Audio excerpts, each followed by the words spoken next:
Querido irmão do canal EBD em Foco, meu nome é Thiago Rios. Eu estou muito feliz por compartilhar mais uma vez no nosso canal EBD em Foco aqui a aula da nossa editora Betel, né, da lição de adultos. Hoje nós estudaremos a lição de número 6 com o tema o sacrifício pela culpa.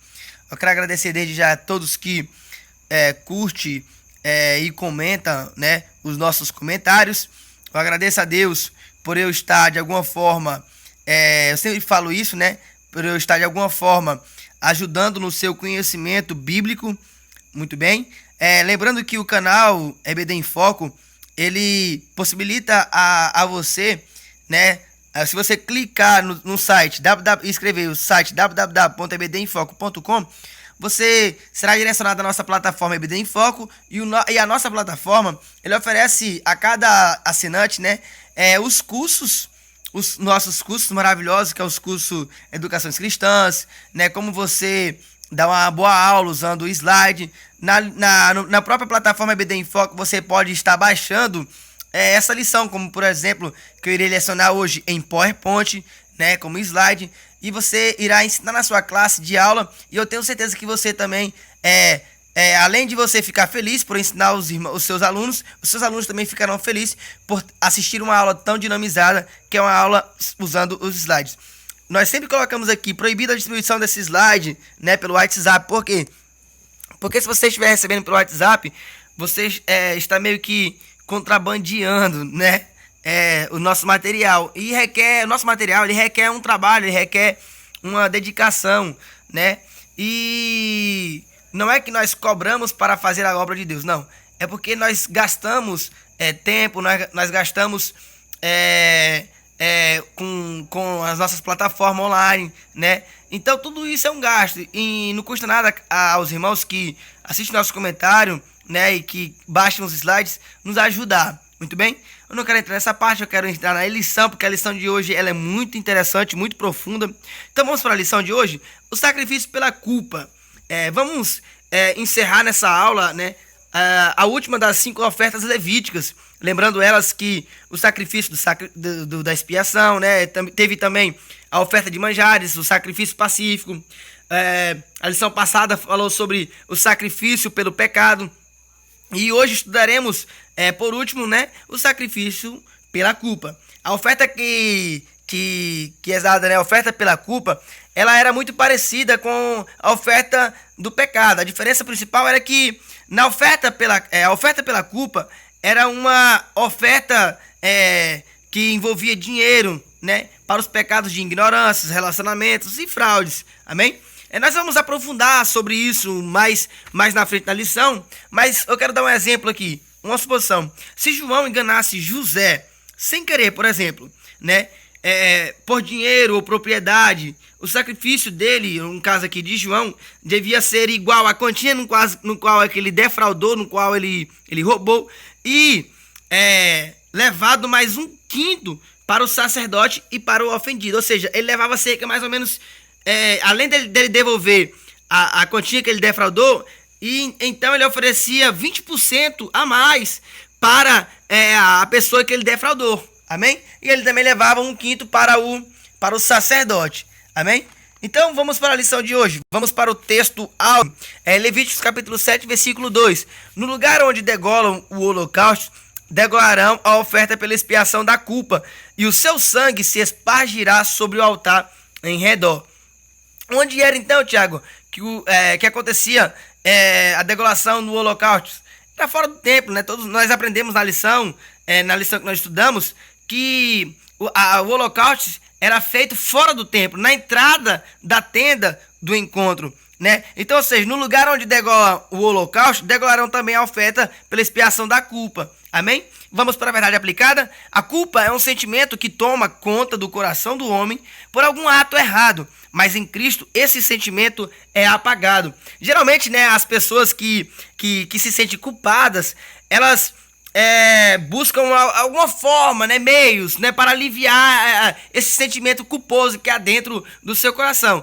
Só que elas podem procurar em dinheiro, pode procurar em prostituição, pode procurar em bares, pode procurar em qualquer lugar para acabar essa culpa, mas eles não vão acabar essa culpa. Por quê? Porque só quem pode aliviar a nossa culpa, a culpa pelo pecado, a culpa da nossa consciência que fica acusando o tempo todo, somente Jesus. Porque foi somente Jesus que possibilita a eu e possibilita a você ser liberto, ser livre, né, dessa culpa maldita que é a culpa do pecado.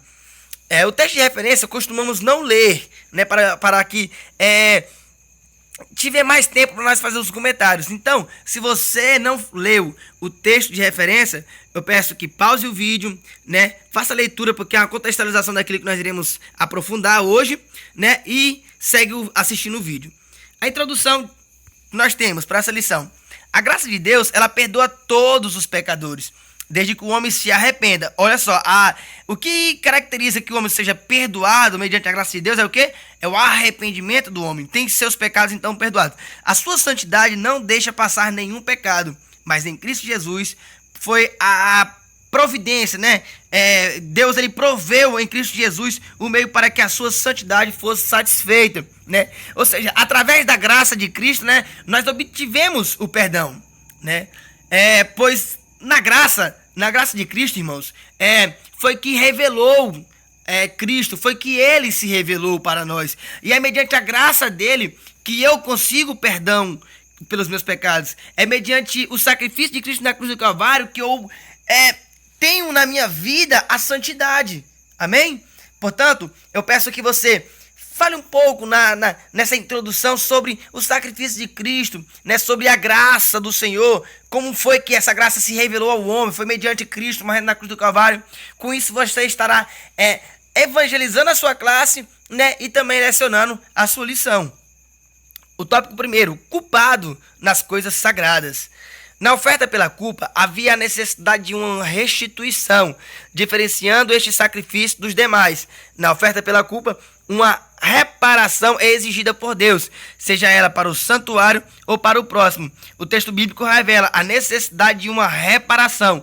Assim, então, restituirá o que ele tirou das coisas sagradas. Levíticos, capítulo 5, versículo 1, né? Como eu tenho falado, né? Como eu falei lá no começo da lição, né? Que eu lecionei, que eu falei aqui, que na oferta da culpa acontecia a restituição pelos bens defraudados, ou seja,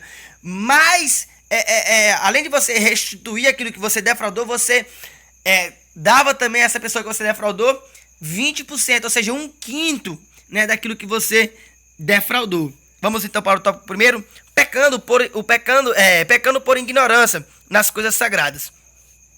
Pecar por ignorância é cometer um delito, mas não ter certeza total que cometeu um pecado. Para que não tivesse dúvida em sua consciência, traria o que foi exigido por Deus para alcançar a paz acerca dessa questão. O animal era estimado pelo sacerdote conforme o ciclo do santuário. O ciclo do santuário equivale a 20 óbios, né? Um óbio equivale a 0,57 gramas de prata. Depois de avaliado o animal, era oferecido como expiação para perdão dos pecados. Era acrescentado na restituição um valor de 20%. Lembra que eu falei no começo, agora atrás, que era 1/5, ou seja, 20%. Estes eram os direitos que estavam ligados às coisas sagradas de Deus, né? Eu gosto sempre de usar exemplos bíblicos, né? Você pode, no primeiro tópico aqui, no primeiro subtópico do primeiro tópico, usar o exemplo de Zaqueu. Por exemplo, quando Zaqueu não tinha o conhecimento, ele pecava, né? Mas o que foi que ele fez quando ele teve o conhecimento que ele transgredia a palavra do Senhor? Ele prometeu ao Senhor que iria devolver tudo que ele defraudou às pessoas. E o que ele ia fazer? Ia dar 4 vezes mais se ele tivesse defraudado alguém. Ou seja, isso foi um pecado de ignorância. Por quê? Porque ele não sabia que ele cometia aquele pecado, né? Ele cobrava das pessoas muitos juros, muitos impostos, né? Então, você pode usar o exemplo de Zaqueu para servir de um conhecimento mais profundo na sua escola bíblica dominical. O subtópico segundo do primeiro tópico, pecando e obrando contra alguns de todos os mandamentos. A não obediência ao mandamento do Senhor, mesmo que seja por não conhecer o mandamento, não torna a pessoa inocente. E se alguma pessoa pecar, e fizer contra algum dos mandamentos do Senhor aquilo que não se deve fazer, ainda que não soubesse, contudo será ela culpada e levará a sua iniquidade. Levítico 5,17. Este fato nos ensina que somente Deus tem a capacidade para avaliar o que é certo e o que é errado. Lembra de Adão e Eva? Naquele tempo já existiam os mandamentos? Não. E nem por isso não existiu o pecado, nem por isso, né, eles não cometeram pecado. Amém? Então não é que você não sabe dos mandamentos que você não vai ser julgado pelos seus pecados, não. Vamos ver mais adiante aqui para mim fazer um comentário. O homem não tem essa capacidade e mesmo assim pensa ter, né? Quantos hoje já estão guiando sua vida pelo eu acho que isto é certo, eu acho que isto não tem problema. Ou todo mundo está fazendo, então eu também posso fazer. Para agradar a Deus, devemos fazer o que Ele estabelece. Nós, prezado ouvinte do canal EBD em Foco, vivemos numa época, né, onde nós somos julgados de todos os lados, até mesmo dentro das igrejas nós somos julgados, né? O tempo todo as pessoas nos julgam. Porém, só Deus pode nos julgar. Por quê? Porque somente Ele é justo. Todas as pessoas são pecadoras, né? Então não cabe nem a mim, nem a você, nem ao seu pastor julgar a sua comunhão para com Deus. Não, cabe a Deus. A Deus coube, né? E sempre vai caber a julgar tanto a minha vida como a sua. Amém? E vamos deixar de ficar assim, eu acho disso, eu acho daquilo, isso não é pecado, isso é pecado. Não, você tem que ir para as escrituras. Examine as escrituras, né? Se as escrituras acusar, porque é a escritura que julga, se ela acusar a sua consciência, se o Espírito Santo acusar a sua consciência que você está cometendo um pecado, que você está se afastando da presença do Senhor, então, meu amigo, você tem que arrepender dos seus delitos e pecados e pedir perdão a Deus. O subtópico 3 do primeiro tópico, restituição perante o Senhor. No ritual, o transgressor confessava o pecado, restituía o valor envolvido, pagando um acréscimo de 1/5, ou seja, 20% em ciclo de prata, e sacrificava o carneiro ao Senhor. A essência é a obra da expiação, realizada para o perdão do pecado do ofensor na lei de Deus. A obra da expiação pelo pecado do homem foi realizada por Cristo, que derramou seu sangue inocente para atender à justiça de Deus. O escritor aos Hebreus afirma: e quase todas as coisas, segundo a lei, se purificam com sangue, e sem derramamento de sangue não há remissão de pecados. Hebreus 9:12, né? O primeiro passo para nós obtermos o perdão de Deus, para os nossos pecados ser expiados, é o quê? É confessar. O primeiro passo, né? O primeiro passo é confessar. Perante Deus tinha que haver o confessamento. Naquela época, né? Você tinha que confessar os seus delitos e pecados, né? Então, quando você confessava os seus pecados, você tinha que, para esses seus pecados serem expiados, tinha que derramar o sangue. Como é que o sangue tinha que ser derramado? De um cordeiro, né? A sua oferta tinha que ser do cordeiro. E hoje, né, para os nossos pecados ser perdoados, o sangue tem que ser derramado. Por quê? Porque sem derramamento de sangue não há remissão de pecados. E hoje necessita de um derramamento de sangue. Só que nós não vamos derramar sangue. Por quê? Porque foi Cristo que derramou o seu sangue na cruz do Calvário. E olha que o sangue de Cristo foi derramado por completo. Todo o sangue de Cristo foi derramado na cruz do Calvário. Para quê? Para provar para Deus que o sangue dele iria pagar a nossa dívida. Então hoje nós temos que confessar os nossos pecados, arrependermos dos nossos delitos e cremos, confiarmos, depositarmos e acreditarmos pela fé que o sacrifício de Cristo na cruz do Calvário foi suficiente para perdoar os nossos pecados. Fazendo isso, os nossos pecados são expiados por completo. Amém? O tópico número 2, culpado, negando o seu próximo. Vamos lá. Ofensas causadas às pessoas em questões de bens pessoais ofendem a lei de Deus, que deixa de forma bem clara como deve ser o relacionamento com o próximo. Levítico 19:18. No Levítico 19:18 diz assim: não te vingarás, nem guardarás ira contra os filhos do teu povo, mas amarás o teu próximo como a ti mesmo. Eu sou o Senhor. Jesus, ele foi enfático a respeito desse mandamento no seu ministério. Mateus 22:39. E também os apóstolos. E o segundo semelhante a este é: amarás ao teu próximo como a ti mesmo. Gente, irmãos, se nós ofendermos ao homem, isso tem que ser encaixado em nossa mente. Se eu ofendo ao homem, eu ofendo a Deus. Portanto, nós devemos amar ao próximo, porque nós amando ao próximo, nós estamos amando a Deus. Vamos aprofundar no segundo tópico, prejuízo causados ao próximo. Vamos lá. As instruções do Senhor também tratavam acerca dos prejuízos causados ao próximo em questão de propriedades que dizem respeito ao logro. O que é o logro? É a ação ou efeito de lograr, ou seja, fruição, aquilo que se conseguiu ganha ou lucro, roubo e ou ganho por extorsão. A não devolução de algo achado quando se conhece o dono e outros semelhantes, são situações mais próximas de atos de pecados conscientes e voluntários, né? Que precisam ser confessados para que se tornassem conhecidos.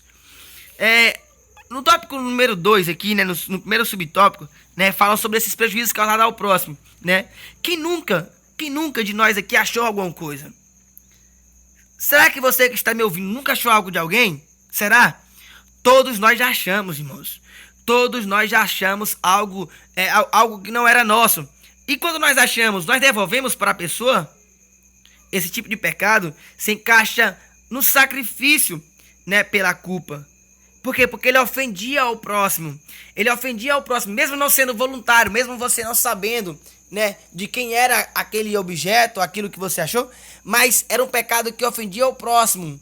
Amém? Porque você pegar algo de alguém e não devolver, você está ofendendo ao próximo, né? E como você ofende ao próximo, para esse pecado, né, ser expiado, tinha que acontecer o processo do pecado, ou melhor dizendo, tinha que acontecer o processo o sacrifício pela culpa. Amém? Vamos para o tópico, vamos só para encerrar o subtópico primeiro. Essas ações eram puníveis, pois pecar contra o próximo dentro do conserto dado por Deus ao povo de Israel era pecar contra o próprio Deus. Pecar contra o próximo era pecar contra o próprio Deus. Eu falei isso no começo. Quem comete uma ofensa contra o seu irmão está cometendo uma ofensa contra Deus. Subtópico 2 do tópico 2, reparando então este dano, né? Como nós então iremos consertar, né, aquilo que nós cometemos de delitos e pecados? Como nós iremos então tratar este conserto? Vamos lá. No pecado contra o próximo era necessário primeiro fazer a reparação do dono, para poder depois trazer a oferta perante o altar. A palavra de Deus não se contradiz, por isso Jesus ensinou aos seus discípulos que antes da oferta o dano deve ser reparado. O transgressor, antes que pudesse ser perdoado, ele deveria fazer a restituição apropriada. A penalidade visava inculcar nos transgressores a importância da honestidade e responsabilidade no convívio social. Trazer a oferta, mas não restituir ao próximo, não espargiria o pecado do transgressor. Há situações que não basta apenas orar, é preciso antes pagar o que se deve, né? Lembra que da passagem bíblica que diz que se você levar a oferta no altar, né, e tiver de mal com seu irmão, o que você tem que fazer? Volte, peça perdão para o seu irmão e depois então a sua oferta será aceita. Meu amigo, isso é muito sério. Existem muitas pessoas que cantam, que pregam, né, que estão lá com muitos cargos, mas essas pessoas têm os seus vizinhos inimigos. Essas pessoas não estão de bem com o seu familiar. Será que Deus vai receber essa adoração? Não vai. Por quê? Porque antes de nós ofertarmos algo a Deus, nós temos que examinar a nossa consciência, nós temos que pedir perdão se nós tivermos ofendido alguém. O subtópico 3 do tópico 2. A necessidade da oferta pela culpa. Quando Jesus purificou os leprosos, mandou que eles se apresentassem aos sacerdotes, porque havia necessidade de se oferecer a oferta pela culpa para que os mesmos fossem limpos. Jesus, ele veio para cumprir a lei, e se essa era a exigência da lei, e se era essa a exigência da lei, desculpa aqui, houve uma repetição, precisava que fosse cumprida. A profanação do nazireado também exigia a expiação da culpa. Então separará os dias do seu nazireado ao Senhor, e para a expiação da culpa trará um cordeiro de um ano. Nós só recebemos o perdão, prezado ouvinte do canal EBD em Foco. Nós só obtemos o perdão de Deus quando nós observamos a sua palavra, né? E quando nós observamos a palavra dele, sabe o que está escrito? Devemos reconhecer que nós pecamos. Para nós termos o perdão de Deus, nós temos que reconhecer que somos falhos. Temos que reconhecer que nós cometemos os delitos e pecados. E o segundo passo, são 3 passos. O segundo passo, arrepender. Arrepender deles. O que foi que aconteceu com Zaqueu? Zaqueu arrependeu de tal forma que ele devolveu as pessoas que ele defraudou e ainda falou que ia devolver 4 vezes mais. E por último, nós devemos restituir, como eu falei. Zaqueu, ele restituiu aquilo que ele cometeu de dano diante das pessoas. Amém? Ou seja, nós temos que reconhecer que somos pecadores, nos arrepender e restituir aquilo que nós defraudamos de alguém. Isso era obrigação para aqueles que cometessem um pecado, né, de culpa. A lei, então, da expiação da culpa, tópico número 3, para nós encerrarmos. A lei da expiação da culpa, assim como a lei da expiação do pecado, estabelecia que o sacrifício poderia ser comido pelo sacerdote. Para tocar nessas ofertas, deveria ser o quê? Santo. Da mesma forma, todos os que estão unidos a Cristo Jesus pela fé são santos. Tudo o que tocar a carne da oferta será santo. Se o seu sangue for espargido sobre as vestes de alguém, lavarás em lugar santo aquilo sobre que caiu, né? Então vamos então para a lição, para o tópico número 3, para o primeiro subtópico. Uma mesma lei. A palavra de Deus afirma que, assim como era a lei da expiação do pecado, assim também seria a lei da expiação da culpa. Como a expiação pelo pecado, assim será a expiação da culpa. Uma mesma lei haverá para elas. Será o sacerdote que houver feito propiciação com ela. Está em Levítico 7,7, viu, irmãos? Esses 2 sacrifícios apresentam a santidade de Cristo Jesus.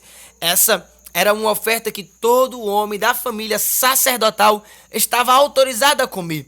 Todo varão entre os sacerdotes a comerá. No lugar santo se comerá coisas santíssimas. Levítico 7,6. Mas deveria consumir em local sagrado, pois era uma oferta santíssima. Levítico 6,29. Todo homem entre os sacerdotes a comerá coisas santíssimas. A exigência feita pelo Senhor é que estivesse limpo para poder comer. Devemos lembrar, né, que a gordura e o sangue pertencem a Deus. O que pertence a Deus, meu amigo. Se os sacerdotes comessem da gordura e do sangue, o que isso ia acontecer? Eles iriam cometer um pecado grave, né? Mas, no caso das ofertas pela culpa, o que sobrasse do animal, sacrificava e servia como uma refeição comunal para os sacerdotes. E os sacerdotes comiam no lugar santo do tabernáculo, né? Irmãos, isso é muito importante. Isso é muito importante nós ensinarmos na nossa lição, né? Como era feito este sacrifício pela culpa. O sacrifício pela culpa era o quê? Você pegava a gordura e o sangue e dava a Deus, oferecia a Deus.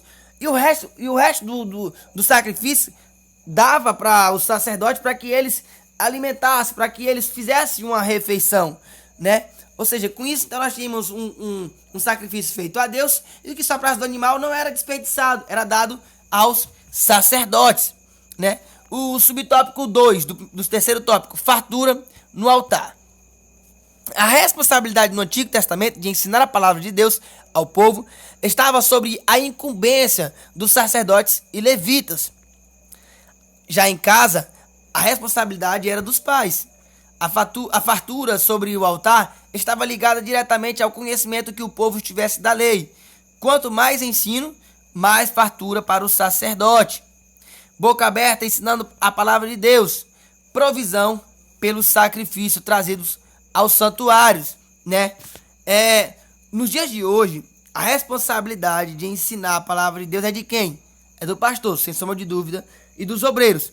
Mas isso não vai isentar, prezado ouvinte do canal Em Foco, isso não vai isentar que o pai tem a obrigação, que a mãe tem a obrigação de ensinar o seu filho. O que o texto bíblico nos diz? Me falhou a memória aqui, qual referência é? Se não me engano é Provérbios, né? É Cantar de Salomão, se não me falha a memória. Ensina o teu filho no caminho que deve andar, para que quando ele crescer, você não se desvie do seu filho. Ou seja, mesmo quando o seu filho, né, crescer, você não desvia dele. Mesmo quando ele estiver adulto, você tem que continuar ensinando as sagradas escrituras para ele. Por quê? Porque é claro que na igreja Quem vai ensinar são os pregadores, é o pastor. Mas no seu dia a dia, na sua casa, quem tem que ensinar é você. Como é que você ensina? Na palavra de Deus, com o seu testemunho, com o seu comportamento dentro da sua casa, com as suas atitudes, com seus filhos. Isso é a obrigação do pai e da mãe, levar a palavra de Deus para os seus filhos. Para concluirmos essa lição, com o terceiro subtópico, temos gordura e sangue para o Senhor, né? Eu já falei sobre isso, mas só para encerrar, para fazermos a leitura aqui do slide. Todo sangue e toda gordura deveriam ser oferecidas ao Senhor, sendo proibido ao homem comê-los, Levítico 7, do 2 ao 3. Isso deveria ocorrer em todos os sacrifícios, nos quais animais eram oferecidos sobre o altar. Na dieta do povo de Israel, eram elementos proibidos, estatuto perpétuo, será nas vossas gerações, em todas as vossas habitações, nenhuma gordura, nem sangue algum comereis. No Novo Testamento nós temos essa referência também, né? Atos 15, 20. Mas escreve-lhes que se abstenham das contaminações dos ídolos, da fornicação e do quê? Do que é sufocado e do sangue. Lembra da galinha do molho pardo? Né? Quantas pessoas não já comeu aquela galinha do molho pardo? Né? Quantas pessoas também que gostam de caçar, né? Matam a caça, né? E não cortam ali o pescoço para tirar o sangue, né? Pega este animal, pega a paca, pega o tatu, pega a caça que for, né? E não tira o seu sangue, não derrama na terra. Muitas pessoas levam para casa com o sangue dentro do animal. Isso é pecado. Isso também se encaixava na oferta pela culpa. Amém? Para nós encerrarmos na lição de hoje, temos a conclusão. E nela diz que os tipos do Antigo Testamento nos ajudam a entender a dimensão do sacrifício de Cristo. O tipo o quê? Os tipos do sacrifício feito no Antigo Testamento nos ajudam a entender a dimensão do sacrifício de Cristo na cruz do Calvário, né? Como atendeu à exigência da santidade de Deus e como alcançou o homem no seu estado miserável de pecado e como alçou até a presença do glorioso Deus. Eu quero nessa oportunidade agradecer a Deus por essa oportunidade de lecionar essa lição aos irmãos, de alguma forma apresentar aos irmãos a palavra do Senhor. Eu quero pedir aos irmãos que vocês comentem se eu cometi alguma falha, se eu não estou comentando os slides, se eu estou pulando, se eu estou deixando alguma coisa de faltar. Eu só quero dizer aos irmãos que o que eu estou fazendo aqui, não estou fazendo para o meu mérito, mas estou fazendo por gratidão a meu Deus pelo conhecimento que Ele me deu. Portanto, acesse ao nosso site www.ebdinfoco.com, assine na nossa plataforma, dê um joinha lá, curte o nosso vídeo, comente o nosso vídeo, nosso comentário. Que Deus e Cristo nos abençoe. Até a próxima aula, se Deus quiser.